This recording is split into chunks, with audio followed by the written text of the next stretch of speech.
Joe Biden has said again and again and again, almost every day, that his political opponents are not opponents, really. They are terrorists. They're enemies of the state. And that's why he's rounding up Republicans all over the country. They went after the pillow guy. The FBI raided the pillow guy in a fast food drive-thru. So now we have new reporting from the New York Post, and we know a lot more about what the FBI is doing. According to the Post account, over the last 19 months, Facebook has spied on Americans' private communications and forwarded those to the FBI's domestic counterterrorism unit if the messages express, and we're quoting, anti-government or anti-authority sentiment, end quote. So you're not allowed to be against the government or anti-authority. You must be an obedient little drone, a happy little East German, or else we're going to tell the feds. According to the Post, all of this was done, and we're quoting, outside the legal process and without probable cause. In other words, it was a crime against you. Will anyone be punished? We're not sure. But for details, Miranda Devine joins us tonight. She's the one who broke this story. Miranda, thank you once again for your reporting. So, and I want to make sure I get this right. Facebook, if someone complained about the Biden administration, forwarded that to the FBI. Exactly. It's quite chilling, and we know this because there are some brave individuals who work within the DOJ and the FBI, and their consciences were troubling them. They felt that this was completely wrong and illegal. And basically, if somebody expressed a private opinion in a private message, an American citizen, on Facebook, then somehow their algorithms found that, they were indulging in wrongthink. They were questioning the 2020 election. They were expressing anti-government or anti-authority views.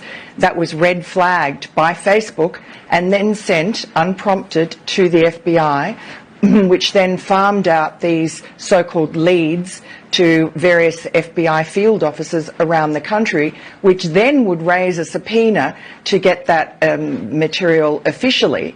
But they'd already seen it, so they knew what to look for.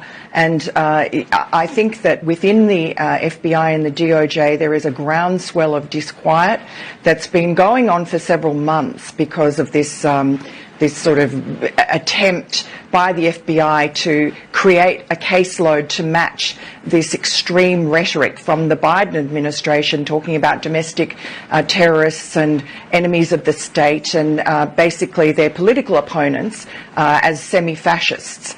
And because those people don't really exist in America, the FBI is having to drum them up. There are a considerable number of people within the FBI and the DOJ who are unhappy about that. They're starting to come forward and speak out, and I think there will be a real groundswell in the coming weeks. Well, they're doing their best to create those kinds of people. If you want to make people radical and dangerous, this is exactly how you treat them. So Mark Zuckerberg, the founder and part owner of Facebook, paid hundreds of millions of dollars to take over the mechanics of voting during the last election and get Democrats elected. And now his company is flagging anyone who notes that and sending it to the FBI. I mean, it seems like pretty unbelievable. Well, it is, and it's terrifying. It's this collusion between big tech and the FBI in service to one side of politics. And I mean, that's authoritarian. We're in East Germany territory. This is the Stasi spying on citizens and, inciting other citizens to spy on their neighbours.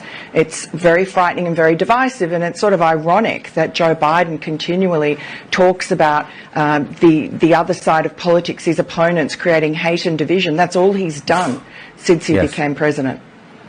He's making people dangerously radical. I'm scared by it. I really appreciate your reporting, as always. Miranda Devine of the New York Post. How about that? How about that?